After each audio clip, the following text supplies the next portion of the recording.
नमस्कार, आप देख रहे हैं लीडिंग भारत टीवी और मैं हूं आपके साथ आस्था तिवारी।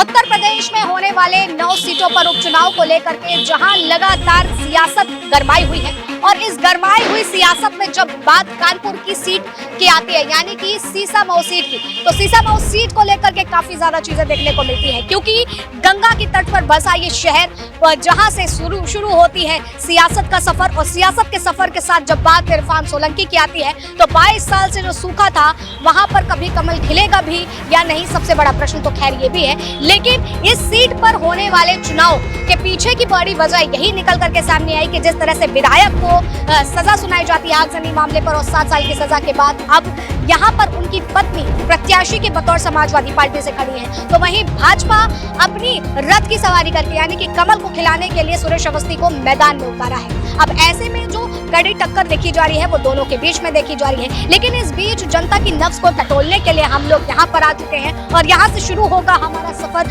सीसामऊ सीट का, जहाँ पर बाजारों में चल करके लोगों से जानेंगे, बातचीत करेंगे, जनता की नब्ज टटोलेंगे कि आखिर जो 22 साल से यानी कि 2012 की अगर बात करें तो 2012 से जब तक विधायक बनते आए हैं इरफान सोलंकी, उन्होंने कितना काम किया और उस काम के बाद क्या वाकई भाजपा के साथ जनता जाती हुई दिखाई देगी या फिर दबदबा जो है वो इरफान सोलंकी का कायम रहेगा। क्योंकि कहा जाता है कानपुर में भौकाल तो टाइट रहता ही है, लेकिन अब कौन से प्रत्याशी अपना भौकाल टाइट करते हुए नजर आएंगे ये भी देखना होगा। और उसी के साथ ही साथ चाचा हमारे विधायक हैं, ये बात तो कानपुर में कही जाती है, लेकिन इस बार कौन से चाचा को विधायक बनाने की बात होती है उसको भी जानने की कोशिश करेंगे और क्या वाकई इस बार जो इरफान सोलंकी की पत्नी है वो आगे आती हुई दिखेंगी। ये तमाम जो बातें हैं उसको देखने के लिए चलते हैं और शुरू करते हैं इस छोटे से सफर को।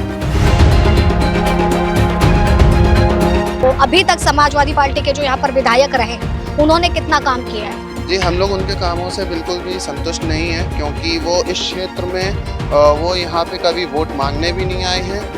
वो सिर्फ एक आबादी के लिए उन्होंने टारगेट किया और उसी के बल पे वो हमेशा जीतते रहे। 22 के इलेक्शन में वो यहाँ पे किसी भी से भी वोट मांगने नहीं आए। लगभग 12 साल हो गए उनको यहाँ से विधायक बने हुए, वो इस क्षेत्र में दिखाई तक नहीं दिए। मतलब जनता का जो अपार समर्थन उनको मिल रहा है, उनके ससुर हाजी मरहूम मुश्ताक सोलंकी और उनके पति इरफान सोलंकी ने जिस तरीके से जनता की सेवा की है, जनता के हर मुद्दे पे, हर कसौटी पे खड़े उतरे हैं, निश्चित रूप से सफलता मिलेगी। और जो विद्वेष की भावना से समाजवादी पार्टी के हमारे हरदिल अजीज विधायक इरफान सोलंकी को जेल की सलाखों में भेजा गया है, निश्चित रूप से वो बरी होंगे। आज नहीं तो कल जनता अपने मताधिकार की वोट की चोट से उनको बताएगी योगी आदित्यनाथ की सरकार को कि मेरा विधायक निर्दोष था और जनता ने अपने वोट की चोट से उसको दोबारा चुन के उनकी पत्नी को चुन के सदन में भेजा है। हम काम से बिल्कुल खुश हैं। जिस आदमी ने एक विवाह के घर में आगी लगा दी, उससे अच्छा काम कौन करेगा? उसी के परिवार का नया कैंडिडेट आ गया, शायद अभी एक के घर में आगी लगी, शायद सबके घर में आगी लगेगी, इससे अच्छा काम क्या होगा? और सबसे अफसोस की बात यह है कि अब तक जो उम्मीदवार जीत के आते रहे वो इस क्षेत्र में विकास के लिए काम नहीं किया, कुछ नहीं सोचा, विचार नहीं किया। और एक लंबे समय से समाजवादी पार्टी के पास ये सीट रही है, लेकिन उन्होंने इस क्षेत्र की तरफ विचार भी नहीं किया। ज़्यादा कहना अच्छा नहीं लगता। जो मोदी मीडिया है, डिबेट में पेड करके 5000 रुपये दे करके एक दाढ़ी एक टोपी वाले को हायर करके जब वो डिबेट कर सकते हैं, तो निश्चित रूप से ये भाजपा के लोगों ने ही फतवा दिलवाया है। ये किसी न किसी तरीके से पेड करके निश्चित रूप से जनता में इस तरह का कोई मैसेज नहीं है। हिंदू मुस्लिम सिख ईसाई हम सब भाई भाई हैं। कानपुर महानगर गंगा जमनी तहजीब का शहर है। हम लोग तो पहले से देखिए भगवाधारी हैं, तो हमको तो हर तरफ भगवा में दिख रहा है, बिल्कुल 100%। रम रम में है, रोग रोग में है, मतलब समझिए कि इरफान की छवि जहन में क्या है आपके? इरफान की छवि अपनी जगह ठीक है, मगर जो हमारे यहाँ आप समझिए सरकार जिसका होती है उसी का काम होता है, इसीलिए हाँ। जिसके हाथ में लाठी हो, मतलब जिसकी लाठी उसकी भैंस, यही कहावत जो कही जाती है। क्या लग रहा है इस बार माहौल क्या है? बीजेपी का ये है, अवस्थी जी निकलेंगे चुनाव में।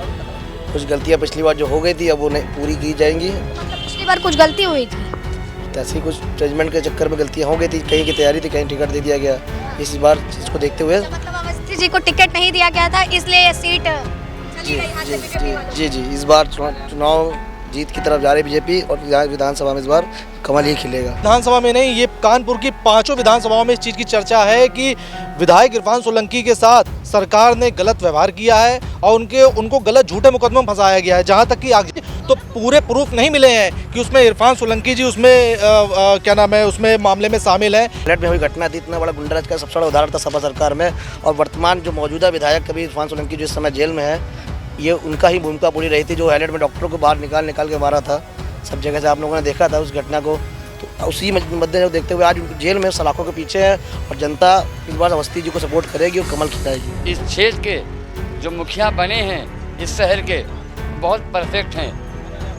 और मोदी जी आज 2 बार के हो चुके हैं, 3 बार के, आगे 5 साल और रहेंगे। स्कूटी से जा रहे थे, क्या नाम है जनाब? मेरा नाम सुरेश कुमार जी है। सुरेश कुमार जी, कहाँ जा रहे थे?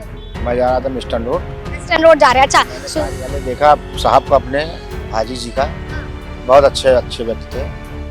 उन पर बहुत गलत इल्ज़ाम भी लगाया गया। इतना बड़ा अपराध उन्होंने नहीं किया था, जैसे कि उन लोगों ने मिलकर के बीजेपी वालों ने पर आरोप लगे, जो उनको सजा हुई है, ये सब एक साजिश है।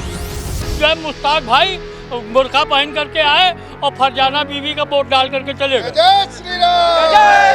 समझ गए। और जहां आप बात कर रही हैं हिंदुत्व और अखिलेश यादव की, तो अखिलेश यादव का नारा क्या है? PDA है। इरफान साहब ने जिसका कब्जा किया है वो क्या PDA का हिस्सा नहीं थी? वो भी तो उन्हीं की बिरादरी की थी, वो कोई हिंदू नहीं थी।